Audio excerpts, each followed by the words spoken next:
আসসালামু আলাইকুম। চলুন কিছু ইটালিয়ান ভাষা শেখা যাক। চিবো মানে খাদ্য।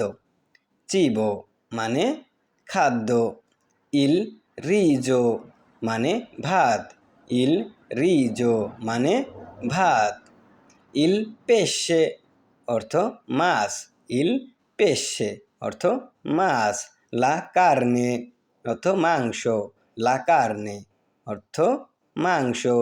ইল সুক্কো মানে জুস। ইল সুক্কো মানে জুস। আকোয়া মানে পানি। আকোয়া মানে পানি। জুক্কেরো অর্থ চিনি। জুক্কেরো মানে চিনি। সালে অর্থ লবণ। সালে সালে অর্থ লবণ। ধন্যবাদ। গ্রাচ্ছে। চাও চাও। গ্রাচ্ছে মানে ধন্যবাদ। চাও চাও মানে হাই বা হ্যালো। ধন্যবাদ। এ দুটি লেখা নেই, তারপরও আপনাদের বলে দিলাম। ভালো থাকবেন।